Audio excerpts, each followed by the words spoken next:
하나님께서 이 더운 여름에도 여러분들의 가정과 하는 모든 일들과 직장 위에 풍성하신 은혜 주시기를 간절히 축원합니다. 오늘은 디모데 전서 강해 설교를 잠시 멈추고 주제 설교를 하도록 하겠습니다. 오늘과 다음 주일에는 여러분들 또 잘 아시는 것처럼 또 다음 주일에 직분자 투표가 있기 때문에 두 주에 걸쳐서 어떤 일꾼이 되어야 될 것인가 라는 제목으로 여러분들과 말씀 나누기를 원합니다. 물론 디모데 전서 3장에 보면 그것을 강의할 때 어떤 것이 성경적인 일꾼인지 살펴보긴 했습니다만 조금 더 추가하여 또 조금 더 보충하여 여러분들에게 어떤 일꾼으로 있어야 되는지를 말씀드리도록 하겠습니다. 일꾼의 기준점이 필요한 것이죠. 오늘은 그 기준점을 여러분들과 함께 살펴보는 겁니다. 첫 번째로 어떠한 일꾼이 되어야 하는가 한번 따라하겠습니다. 섬기는 사람, 섬기는 사람, 섬기는 사람이 일꾼이 되어야 합니다. 16장 1절을 한번 보십시오. 내가 갱그레아 교회의 일꾼으로 있는, 그렇게 되어 있죠. 일꾼이라는 단어 앞에 번호가 하나 있죠. 그 번호 밑으로 따라와서 내려와 보시면 각 주에 이렇게 되어 있습니다. 또는 집사. 이 일꾼이라는 단어를 집사라는 단어로도 번역이 가능하다라는 것이죠. 이게 헬라 원문으로 그냥 바로 소개를 해드리면 디아코노스라는 단어입니다. 이 디아코노스라는 단어는 굉장히 유명한 단어입니다. 영어로는 서번트라고도 하고 또는 디컨이라고도 표현할 수 있겠죠. 그렇게 해서 디아코노스가 되는데, 이 디아코노스는요, 심부름하는 사람, 섬기는 사람, 봉사하는 사람, 그리고 식탁에서 시중 두는 사람, 그것을 총칭하여 일꾼 또는 집사, 그렇게 얘기를 한 겁니다. 그래서 본질적으로 교회에서 섬긴다, 봉사한다, 그러면 모두가 다 디아코노스가 되는 겁니다. 집사가 되는 거죠. 그래서 저는 집사 직분을 못 받았는데요, 그렇게 말하는 분들이 계실 수 있습니다. 그러나 그분들도 넓은 의미에서 본질적으로 말하면 집사입니다. 목사도 넓은 의미에서는 집사의 한 범주죠. 사도행전 6장 4절에 보면 이렇게 되어 있습니다. 우리는 오로지 기도하는 일과 말씀 사역에 힘쓰리라. 말씀 사역이라고 되어 있고, 그게 또 다른 번역으로는 말씀 봉사, 그렇게도 번역합니다. 디아코노스죠. 디아코노스. 그래서 말씀으로 봉사하기 때문에 목사도 집사의 범주에 들어가는 거예요. 심지어는 예수님도 집사입니다. 디아코노스. 자, 한번 성경을 볼까요? 로마서, 같은 성경이니까 15장 8절. 로마서 15장 8절입니다. 내가 말하노니 그리스도께서 하나님의 진실하심을 위하여 할례의 추종자가 되셨으니, 그랬죠. 이 추종자라는 말이 예전에 개역 한글에서는요, 수종자, 그렇게 번역을 했습니다. 그리스도께서 할례의 수종자가 되셨다. 이 수종자라는 말이요, 디아코노스입니다. 그러니까 예수님도 어떤 분이라고요? 집사, 봉사하는 분, 섬기는 분, 그렇게 오셨다, 그 얘기입니다. 그렇기 때문에 본질적으로 섬기는 분들은 다 집사라고 얘기할 수 있죠. 사랑하는 여러분, 여러분들은 예수님보다 높은 분이세요? 그렇게 물어보면 깜짝 놀랄 거예요. 아우, 제가 어떻게 예수님보다 높은 분이에요? 그런 소리 하지도 마세요. 어떻게 언감생심, 전 그렇게 마음 가져본 적도 없습니다. 그러나 만약에 여러분들이 겸손하게 섬기시지 않는다면 여러분들은 예수님을 여러분의 발 아래 두는 사람입니다. 우리가 직분자는 기본적으로 섬기는 사람이라는 걸 알아야 돼요. 제가 이 섬김에 대해서 얼마나 여러분들에게 강조를 많이 했는지 모릅니다. 직분자는요, 다른 사람의 발을 씻어줘야 되고, 다른 사람들의 식탁에서 식사를 할 때 시중 드는 사람이 바로 직분자여야 되고 집사여야 되는 겁니다. 그분들이 섬기는 분들이어야 되는 거죠. 그분들이 직분자여야 되는 거죠. 그래서 내가 장로가 되어서 또 안수 집사님이 되어서 또는 권사가 되어서 내가 다른 사람들 위에 있다 그렇게 생각하면 안 됩니다. 내가 다른 사람들 위에 군림한다 그렇게 생각해서도 안 됩니다. 오히려 이제는 내가 섬기는 위치에 왔구나 그렇게 생각해야 직분자죠. 그게 일꾼이고 그게 집사고 그게 직분자예요. 교회는 회사와 다릅니다. 성도들은 사원이고 안수 집사님은 부장이고 장로들은 이사하고 그게 아니에요. 그거는 직분자의 의미를 망각한 거예요. 직분자는요 섬겨야 되는 겁니다. 가장 낮은 위치에서 섬겨야 되는 거예요. 그렇지 않다면 여러분들은 예수님보다 높은 분으로 생각하고 행동하는 겁니다.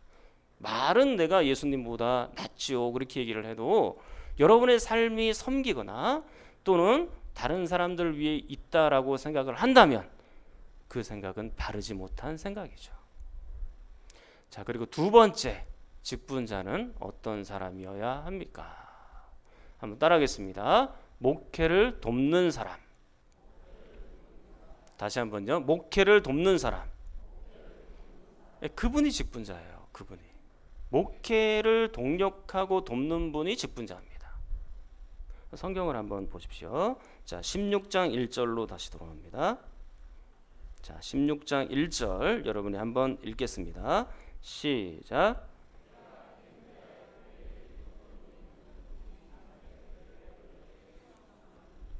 사도 바울은 갱그레아 교회의 집사님 한 분을 로마 교회에 추천하였습니다. 그 사람의 이름이 누굽니까? 베베라는 분이죠.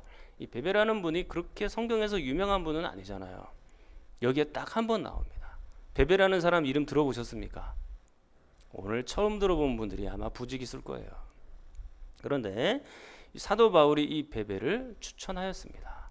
이 갱그레아라는 도시는요 고린도 교회와 좀 가까이 있는 그런 항구 도시입니다. 그런데 이 갱그레아 작은 항구 도시에 있는 베베라는 그것도 여자 집사님을 로마 교회에 추천하면서 사도 바울과 함께 동력하는 그런 분이라고 지금 추천하고 있는 것이죠. 이 추천이라는 단어에 조금 더 우리가 관심을 가지면서 생각해 보기를 원하는데, 오늘날에는 이 추천서보다 아무래도 본인의 신분을 증명할 수 있는 것들이 많죠. 그러나 고대 사회에서는 추천서가 굉장히 중요합니다.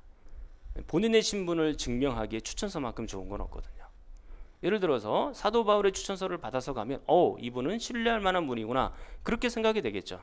근데 오늘날에는 주민등록증이나 아니면 운전면허증이나 주민등록 등본이나 이런 것들이 여러 가지가 있잖아요. 그 사람의 신분을 확인할 만한 것들이 많이 있죠. 사진 같은 것도 또 다 나오기 때문에 이분이 어떤 정도인지 신원이 보장이 됩니다. 그런데 고대 사회에서는 그렇지가 않은 거죠. 그래서 그 추천서를 보여주면 이분은 그때 이제 신뢰할 만한 분으로 생각이 되어 가는 겁니다. 근데 오늘날에도 이 추천서가 필요한 때가 있어요. 특별히 부목사로 간다든지 담임 목사로 갈 때는 이 추천서가 요구하는 교회들이 또 있거든요. 저는 이 주변에 유명한 목사님 또 아주 유력한 목사님을 잘 알지는 못해요. 그래서 여러분들이 이름만 대면 척 아는 그런 목사님을 저도 알았으면 좋겠는데 그렇지는 않습니다. 제가 이제 우리 교회 오기까지 우리 교회를 섬길 때 지금 7번째 교회를 섬기는 거거든요. 그래서 부교육자로 생활을 한 20년 가까이 하면서 이제 6교회를 섬겼습니다. 약 평균적으로 따지면 3년에서 5년 정도 그 정도 섬기면서 여기까지 오게 되었죠. 근데 그때마다 이 추천서를 요구하는 교회들이 있었어요. 근데 그때 이제 추천서를 이제 받아갈 때 제가 아는 분들은 유명한 분들이 없으니까 다 개척교회 목사님들 이런 분들한테 추천서를 받아서 갔던 겁니다. 그리고 저는 누가 이렇게 꽂아주거나 그렇게 한 적이 없어요. 전화해가지고 이 목사 참 훌륭한데 거기서 좀 이렇게 잘 사역할 수 있도록 좀 도와주십시오. 그렇게 추천 받아본 적도 없고요. 우리 그 예장 합동에 교단지가 있는데요. 기독신문이라는 데가 있습니다. 저는 항상 그 기독신문만 보고 아는 사람이 없으니까 기독신문 보고 공고 난 대로 그거 그대로 서류해갖고 내는 적들이 많았어요. 우리 교회 올 때도 역시 마찬가지입니다. 뭐 저는 이제 기독신문에 나와 있길래 서류를 냈죠. 그래 추천서를 받을 때도 뭐 여러분들 이름만 되면 척 아는 그런 분의 추천서를 받은 건 아닙니다. 만약에 사도 바울급의 추천서를 제가 들고 왔다면 여러분들이 좀 점수를 좀 더 주셨을까요? 저는 그런 유명한 분들을 잘 모릅니다. 그렇기 때문에 제가 감사한 게 있어요. 그러면 그럴수록 나는 점점 더 하나님을 의지합니다. 그렇기 때문에 내가 하나님을 바라볼 수밖에 없습니다. 누군가가 꽂아줄 수 있는 사람이 없기 때문에 하나님만 바라보는 거예요. 우리 주님만 기다리고 우리 주님만 의지하는 겁니다. 사랑하는 성도 여러분, 저는 여러분들이 세상에서 유력하거나 권력 있는 분들을 많이 알 수도 있다라고 생각을 해요. 인맥을 쌓기 위해서 여러분들도 애를 많이 쓰시겠죠. 그게 정직하게만 한다면 나쁜 건 아니에요. 그러나 만약 그렇지 않더라도 여러분들은 실망하지 마십시오. 여러분 곁에 하나님이 계시는 줄 믿습니다. 여러분의 신원을 하나님이 보장하시는 겁니다. 하나님이 여러분들을 추천하시는 거예요. 그게 예수 믿는 성도의 모습 아니겠습니까?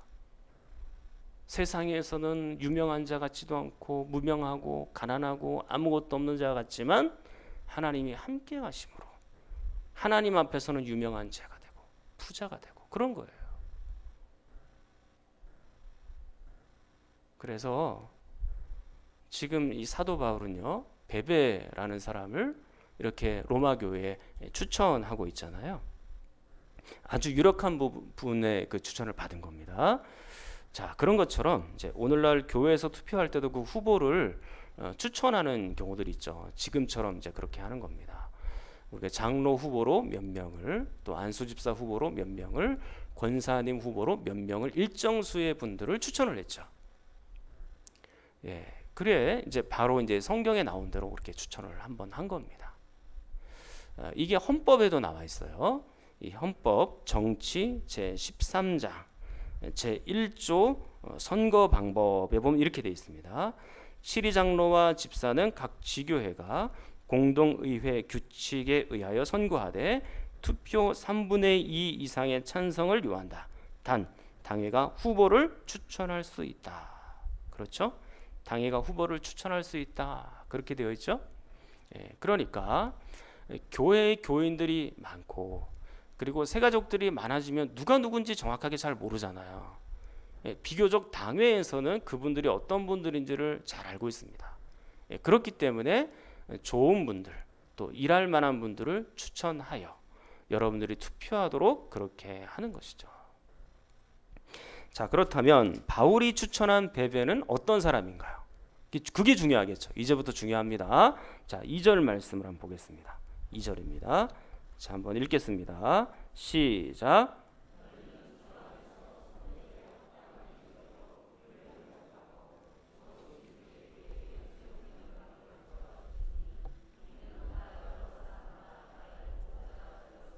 아멘. 베베는 어떤 사람인가요? 여러 사람과 목회자 바울의 보호자가 되었다라고 말합니다. 여기서 보호자라는 것은요, 도움을 주는 사람이에요. 그러니까 목회에 도움을 주는 사람, 그리고 목회의 동력자, 그리고 목회의 보호자가 이 베베라는 것입니다. 사랑하는 여러분, 직분자는 어떤 사람이어야 됩니까? 오늘 성경에 있는 것처럼 목회의 보호자가 되고 동력자가 되어가는 사람입니다. 그리고 목회자를 보호하고 평안히 목회할 수 있도록 함께 돕는 사람이 바로 직분자라고 얘기할 수 있죠. 그런데 반대로 목회자를 힘들게 하고 그리고 사사건건 불만을 제기하고 방해가 되고 걸림돌이 된다면 그것은 참된 직분자의 모습이라고 얘기하기가 어려운 것입니다. 가령 이런 것들이 있을 수 있겠죠. 이제 의자에 페인트를 좀 칠하려고 합니다. A 장로님은 빨간색으로 칠하자 그랬습니다. B 장로님은 파란색으로 칠하자 그랬어요. 두 분이 양보를 안 하는 거예요. 그래서 목사가 가만히 보고 있다가 그럼 장로님 흰색으로 그냥 칠합시다. 그렇게 얘기를 했어요. 그러면 건강한 교회는 어떻게 하겠습니까? 목사님의 뜻대로 하시죠. 그렇게 한 게 건강한 교회죠? 불만 있으십니까? 질서가 없고 그리고 건강하지 못하고 시끄러운 교회는 나 빨간색인데 나 빨간색인데 목사님이 자꾸 흰색이라 그러네. 그게 바로 건강하지 못한 교회의 모습이에요. 그냥 뭐 성경에 빨간색 칠해라 파란색 칠해라 그게 나와 있나요? 그게 안 나와 있어요. 그러면 목회자의 판단에 따르는 거죠. 성경적으로 목사가 그래도 성경적으로 살려고 애를 쓰고 성경적으로 목회하려고 애를 쓴다면 그냥 목회자 의견을 따라주는 것이 건강한 교회인 겁니다. 근데 오늘 베베가 바로 그런 분이었어요. 자, 사랑하는 여러분, 그렇다면 직분자로서 여러분들은 저를 어떻게 도와주시겠습니까? 저를 어떻게 보호하시겠습니까? 저는 여러 가지로 여러분들에게 말씀드릴 수 있지만 오늘은 한 가지 딱 말씀드립니다. 저와 목회 비전과 목회 철학을 공유하는 분이어야 합니다. 그게 저를 도와주는 거예요. 저의 목회 철학과 목회 비전은 뭡니까? 저의 목회 비전은 뭐예요? 한 단어로 딱 표현하면 하나님 말씀이죠. 성경이에요. 저는 성경대로 목회하고 싶고 하나님 말씀대로 목회하고 싶어요. 그게 저의 목회 비전이에요. 그래서 여러분들이 기억하기 좋도록 딱 짧게 정해서 여러분들에게 말씀드렸잖아요. 저희 목회 비전은 뭐라고요? 하나님 말씀, 성경, 그거 하나예요. 그래서 여러분들이 성경을 읽고 말씀대로 살아가고 그게 저에게 있어서는 가장 중요한 부분입니다. 우리 교회가 사람이 많아지고 외형적으로 막 늘어나게 되고 그게 저의 목회 비전이 아니에요. 저의 목회 비전은요, 여러분 스스로 성경을 읽고 이 말씀대로 살아가서 성숙하게 여러분 한 명 한 명이 성장하는 모습을 보고 싶은 게 저의 가장 큰 목회 비전이에요. 이 목회 철학과 비전을 함께 공유할 수 있는 사람이 직분자가 되어야 되는 거예요. 저 혼자 다 할 수 있는 건 아니거든요. 제가 지금 여기서 설교하고 끝나고 내려가서 이제 여러분들을 위해서 밥을 다 짓고 그리고 우리 교회의 구역이 48개입니다. 주사랑 선교회까지. 그럼 48개 구역을 제가 일일이 다 찾아다니면서 하나님 말씀입니다. 하나님 말씀입니다. 강조하고 우리 교회의 주일학교 부서가 6개가 있습니다. 그 6개를 다 찾아다니면서 너희 말씀 읽어야 된다. 말씀대로 살아가야 된다. 그렇게 하는 게 가능합니까? 불가능합니까? 불가능하죠. 제가 몸이 하나인데 어떻게 48개 구역을 일주일에 다 돌아보면서 그렇게 얘기하고 하나님 말씀 강조할 수가 있겠어요? 불가능해요. 여러분들에서 밥도 짓고 차량 운행도 하고 그런 건 거의 안 되는 거잖아요. 그렇기 때문에 저는 설교를 하고 여러분들은 각 직분자들이 그 일을 나누어서 목회의 비전과 목회의 철학을 구현하는 방향으로 가는 것이 직분자예요. 가령 이런 것이죠. 다음 주에 투표를 해서 안수 집사님이 됐습니다. 그러면 그 집사님이 내년쯤 되면 주일학교 부서의 한 부장으로 갔다고 칩시다. 그러면 그 부장님은 뭘 해야 돼요? 들어가셔서 목사님의 목회 철학이 하나님 말씀이니까 그 하나님의 말씀을 교사들에게 강조하고 그리고 교육자들에게 이 하나님의 말씀 목사님이 이런 거니까 이렇게 목회를 하니까 이렇게 함께 도와가야 되겠다라고 협력하고 그리고 아이들에게 하나님의 말씀을 강조하면서 지내야 부장이죠. 그게 직분자가 목회 철학을 함께 나누어 가는 거죠. 가령 또 하나 장로님이에요. 그럼 이제 위원장이 되지 않습니까? 그럼 위원장이 됐으면 야, 내가 이제 위원장이니까 내가 알아서 다 한다.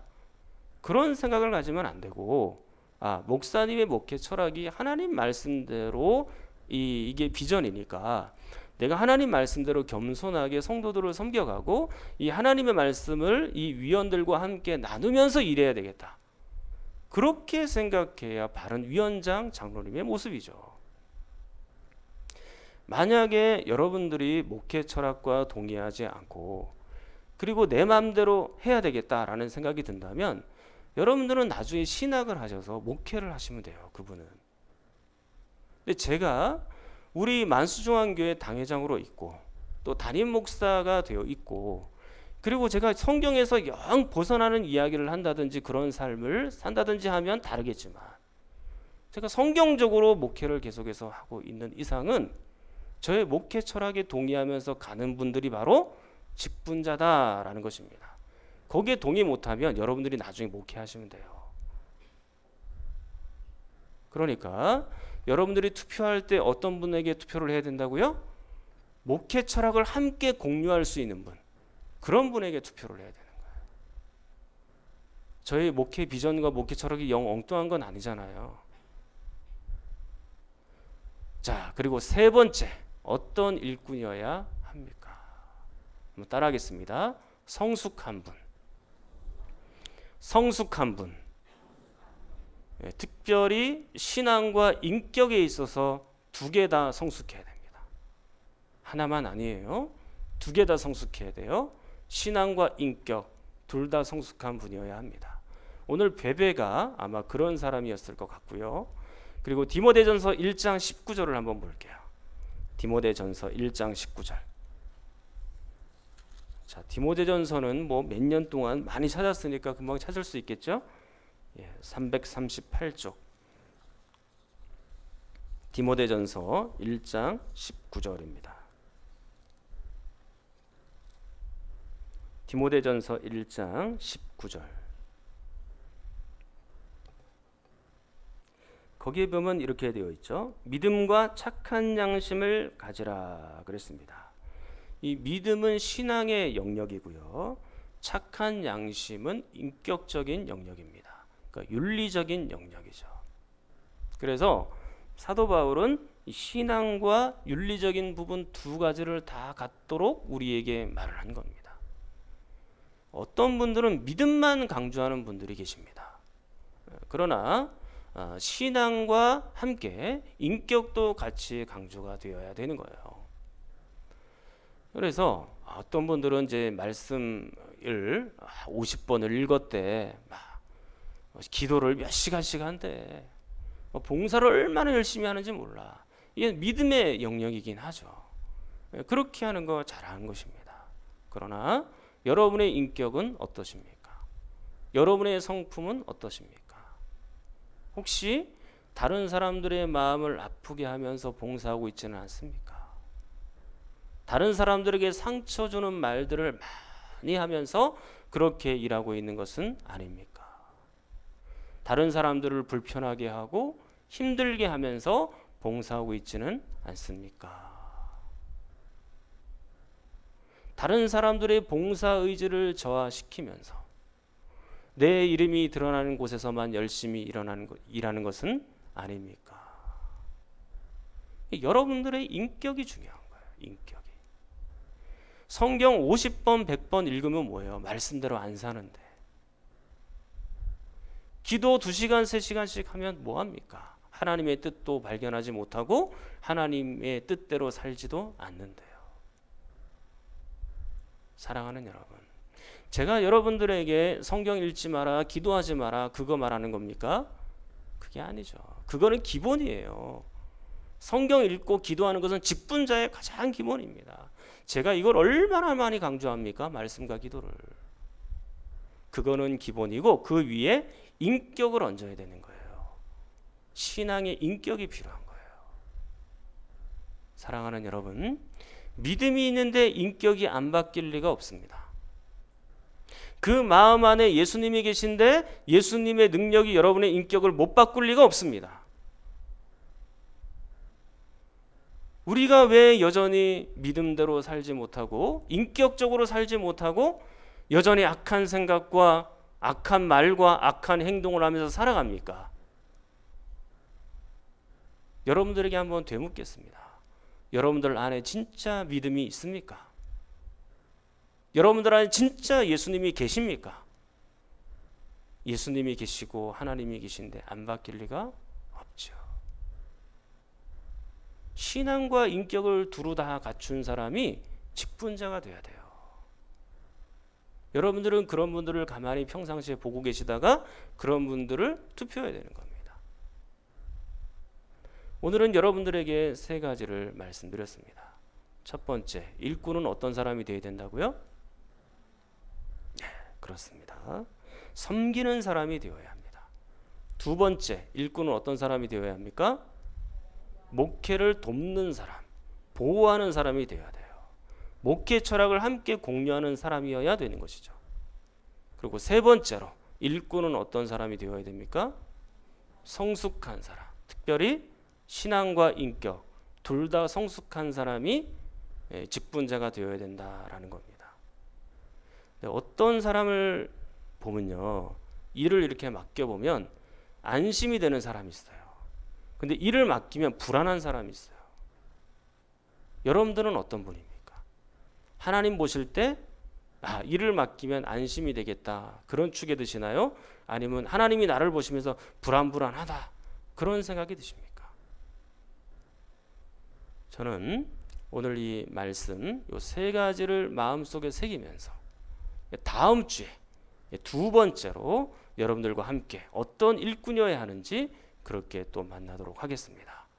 이제 함께 기도합니다.